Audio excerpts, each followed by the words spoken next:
Jai Hind everyone.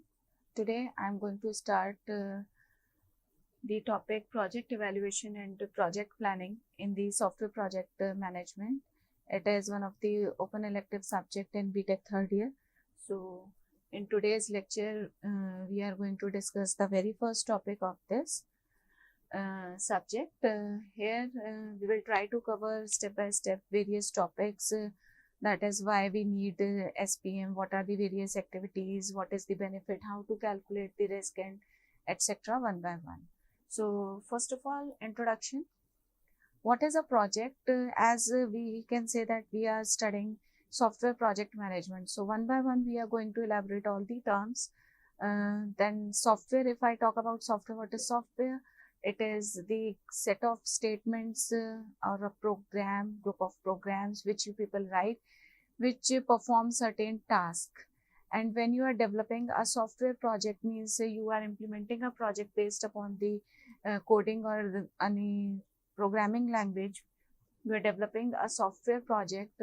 A software project is nothing but we can define the project as a specific plan or design or a specific planned undertaking which fulfill certain tasks. So basically a project is nothing but we can say a planned way of carrying out multiple tasks to give out certain outputs. Now the topic comes jobs versus project. We generally use the terms jobs when we are dealing with a project as well as we are saying the project. So what is job? Job is a repetition of very well defined and understood task with very little uncertainty.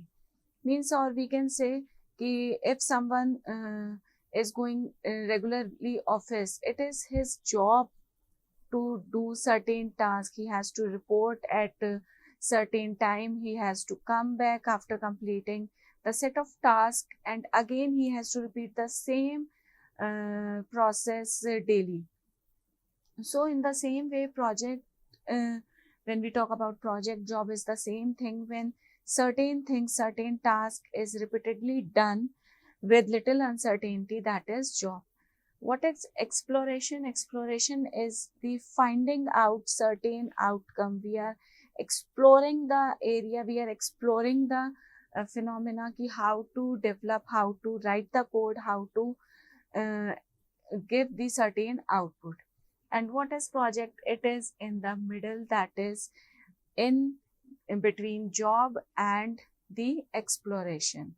So we can say that after repetition of jobs, certain jobs which is repeatedly done again and again, certain functions are performing again and again, multiple tasks, and they are exploring, they are providing you certain outcomes based upon those repetition of tasks. So in between, these two are related with the help of a thing, that is project. So project is controlling, is converting all the jobs into a single segment which is providing you a certain output. So what is job? Job is a routine which has to be performed on a repeated basis, and exploration is the uncertainty of outcome, that is whatever we are planning to do in the project will come as an outcome in the exploration. Next, we have the characteristics of project. So there are multiple characteristics a project can have, that is it is non-routine, means it is not a job. If we are talking that the project has routine, it means we are talking about jobs, but project does not has any kind of routine, it has non-routine. Project is planned, means whatever we are going to develop is planned in a proper way, in a proper manner. Step by step we perform all the tasks, all the jobs which are being assigned, and at last we receive we get a project. Next, it aims at a specific task. Each and every project has a specific target, or you can see the outcome to which it is being developed.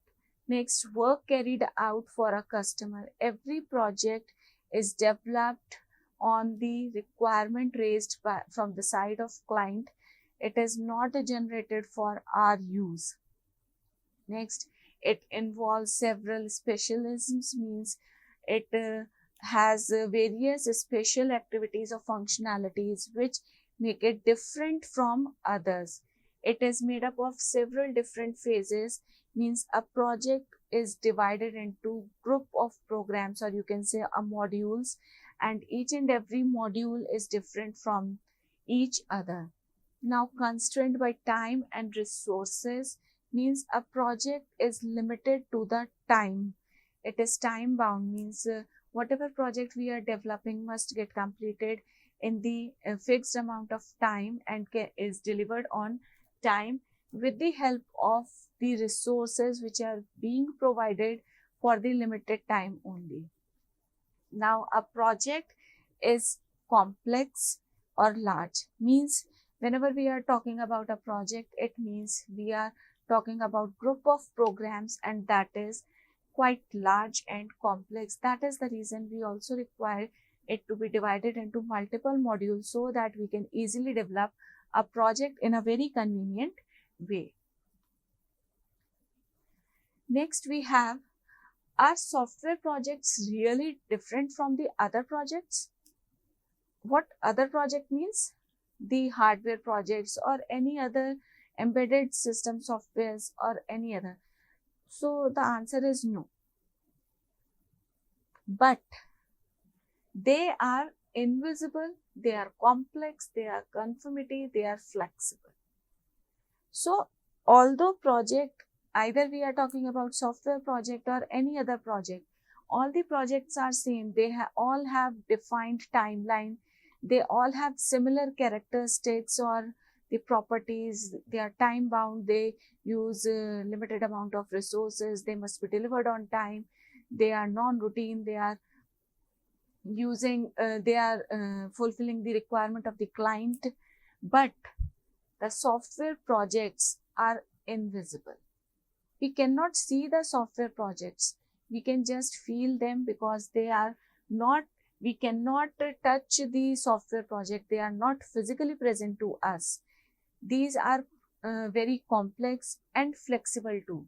Means at any point of time, we can modify the code without changing in any kind of the hardware.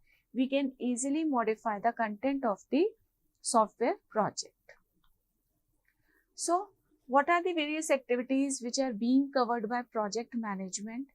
So, first we have the feasibility study, means first point what is checked whether the project is feasible or not from the point of view of business. Because any project that is not fulfilling the criteria or is not in demand or is not required by the market is waste of time and money as well for the developer, because it has of no use to the customer. So first is to check whether the project we are talking or we are picking is technically feasible or not. And secondly, it must be a business oriented project or not. Now, second point comes the planning. Planning is only done if project is feasible, because if project is not feasible, there is no need to plan to develop that project, or we can say we will not invest our time and money or efforts in developing a project which is of no use from the point of view of business. Next is the execution. So execution includes the implementation plan, but plan may be changed as we go along. So at start level, we can think about or we can plan certain execution path or the modules which we are going to develop, but the plan can be modified as per the requirement in future also. So this is the diagrammatical view how we are going to cover various activities of project management. That is, first of all, we will check the feasibility study. Is it worth doing or not? If it is worth doing, means if the project is feasible, we will plan that how we are going to develop the project, how we are going to implement the code. Next, After planning is being done, we will start project execution, we will start coding. Yes, we will, so that we can deliver the project on time. So the various activities which are being covered. So whatever project we are taking follows certain type of model of software development. So the basic software development life cycle provides you the various steps, and those steps are the requirement, design, code and test, and then the implementation and support. So maintenance and support. So whatever kind of life cycle we are adopting has all these steps in a broader way. So what requirements phase do? It performs requirement analysis, architect design and requirement analysis. Means it will decide what are the various requirements. It will gather all the requirements from the customer, from all the stakeholders which are being involved in that particular project, and after that it will pen down all the requirements so that further work can be done. After the requirement gathering, we will check whether it is feasible or not, so that we can plan for the next step. Next, in the second phase, we have the design, which means the architecture design and requirement analysis. Elicitation and analysis means whatever requirement gathering we have done in the requirement gathering step are all analyzed, and based upon that analysis, if that particular project is feasible, we will start designing the project. Means the GUI of the project will be planned. After that, code and test. Now, whatever design has been finalized in the design step must be coded, and after that, we will start working on the functionality of the project, so that that GUI must interact with the customer and he will get the outcomes as per the requirement. And for that, we require the coding done for all the modules.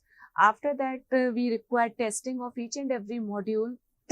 So all kind of testings are being done, and then we will go to the release phase, that is the maintenance phase,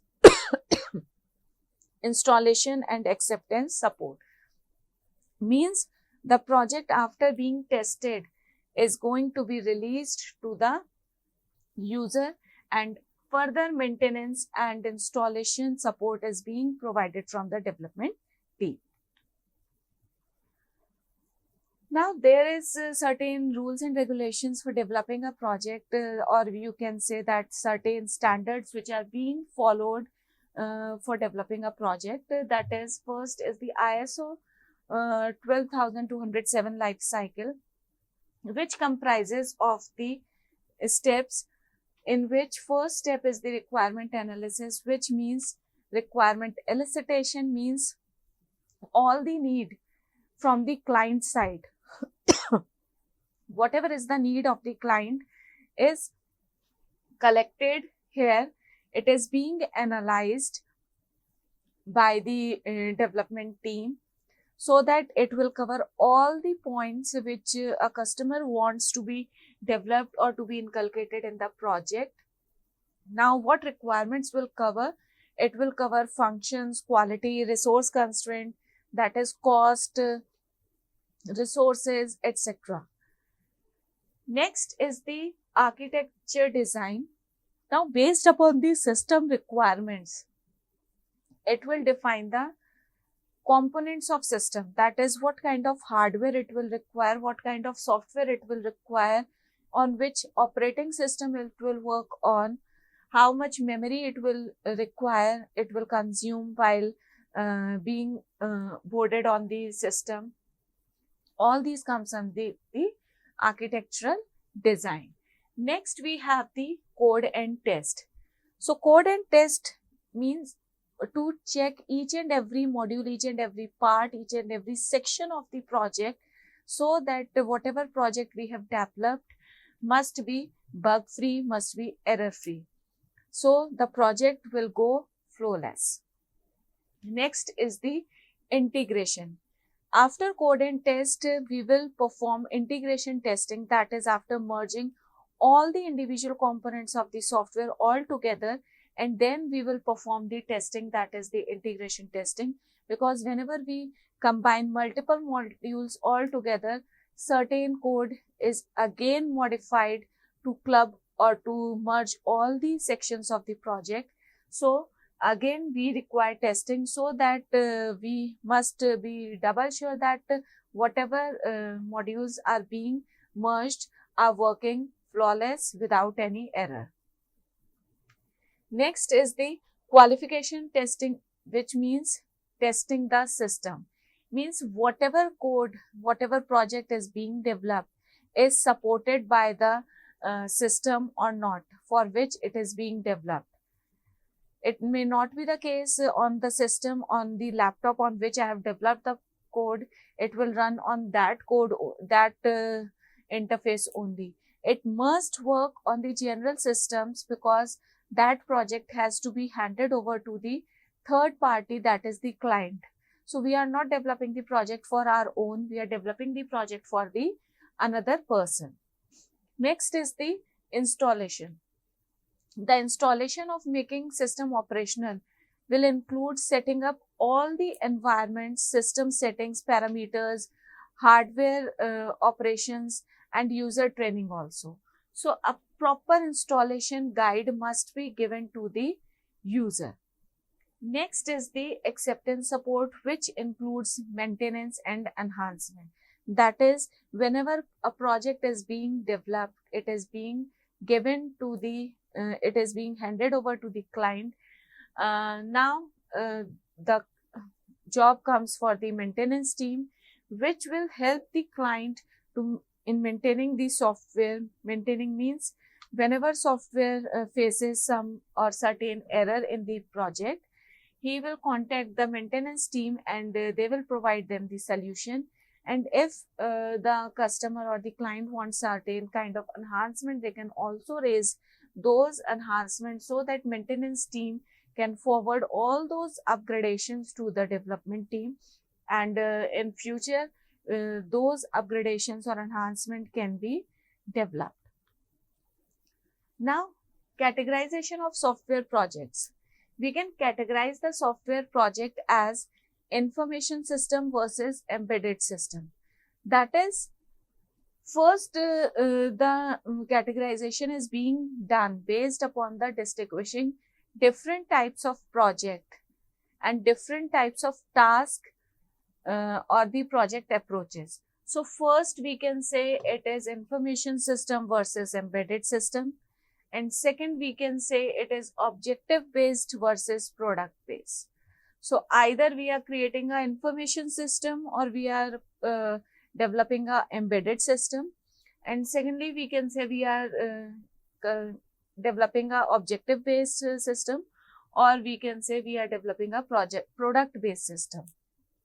Now, who people are involved in the project are the stakeholders. So all the stakeholders means the persons who are directly or indirectly involved or are associated with the project.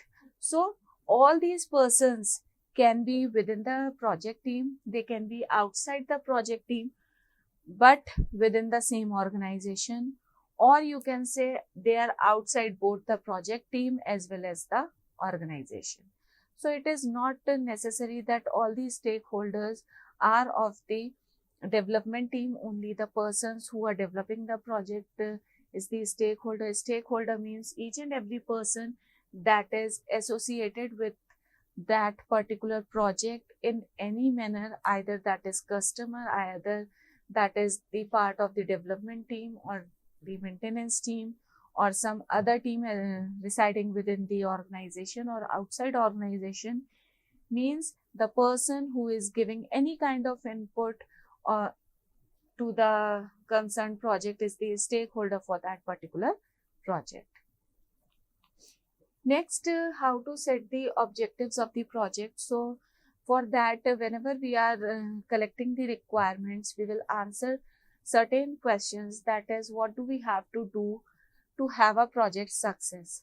So for that we require a project authority that will set the project scope, as well as it will allocate and approve the budget and resources. So it could be a person or a group of person, means a project board, management board, or a committee must decide what are going to be the objectives. Now, whatever objectives we are finalizing must be SMART. We can say that that is the short form, which means specific. S stands for specific. That is, whatever objectives we are setting must be specific. They must be concrete and well defined. M means they must be measurable, means the satisfaction of the objective can be objectively judged, means the satisfaction level of the objective must be very high. A means the achievable, means all the objectives which are being set must be achieved by the development team. So the targets must be quite achievable. R is the relevant, the objectives must be relevant to the true purpose of the project. We must not develop any kind of irrelevant objectives, and all the objectives must be time constrained, means there must be a defined point of time under which the objective must get complete or must get achieved for the timely delivery of the project. That is why we are saying the objectives should be SMART, which means specific, measurable, achievable, relevant, and time constrained. Now, goals and sub-objectives. So these are the steps along the way of achieving the objectives, or informally these can be the completing sentences, means whenever we are finalizing the objectives, we do not directly work upon those objectives as it is. So all the objectives, some objectives are independent, but some objectives are dependent on other objectives. So it may be a case that certain objective X will be achieved if following goals are achieved, if certain constraints are being achieved, if particular resources are available. Objective Y will get complete if certain budget is being finalized, or we can say the target audience or the requirement analysis or testing must be done. After that, objective Y is achieved. So individual may have the capability of achieving goal, but not the objective on their own. So each and every individual of the team is assigned a goal which he will achieve, which he will accomplish, but he will not complete the objective on their own, because objectives are dependent upon the goals. So what are objectives? They are the user satisfaction with software product. What is analyst goal? It is the accurate requirement. And what is developer goal? That is software is reliable. Now, measures of effectiveness. So how do we know that whatever goal or objective has been achieved or not? So this can be decided by the practical test that can be objectively accessed. For example, for user satisfaction with software product, if we get repeat business, means they are further buying the same kind of projects from us, the same kind of projects from products from us, it means that particular software product is quite satisfied in the general public. That is why there is more demand of that product in the market. Next is the number of complaints. If the number of complaints are very low, it means whatever objectives we have set for the project are successfully implemented. That is why there are less number of complaints raising from the customer side or the general user side. Otherwise, if the objectives are not fulfilled or accessed properly in that particular case, we must get number of complaints to be very high. So by putting certain conditions or criteria based upon the type of product or project we are developing, we can decide whether all the objectives of the project are well delivered, well achieved or not by doing various practical tests. Now, what is management?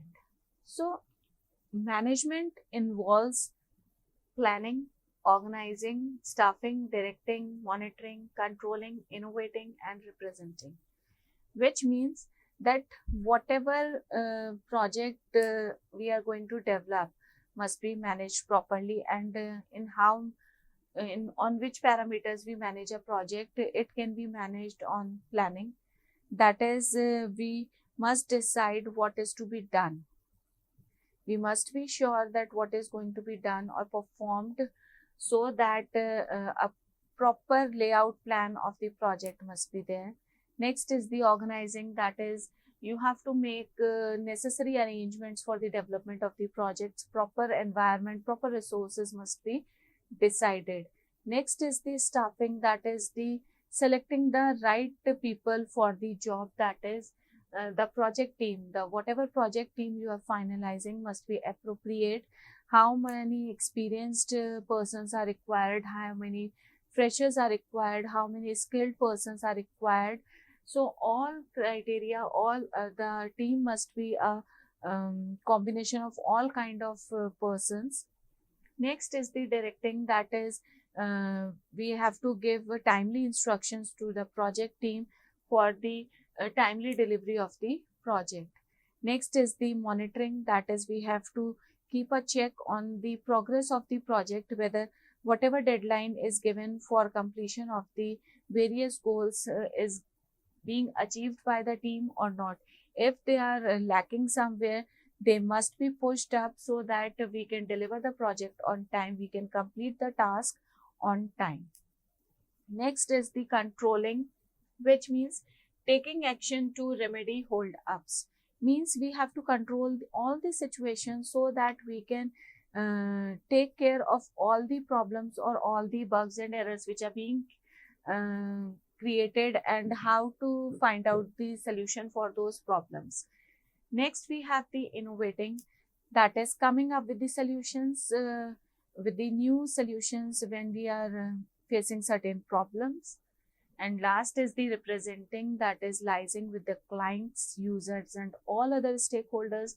That is the presentation of the project, how we are going to present the project in front of the stakeholders, either those are clients, users, or the development team, or any kind of stakeholder which is being associated with the project. So I hope the management part is also clear.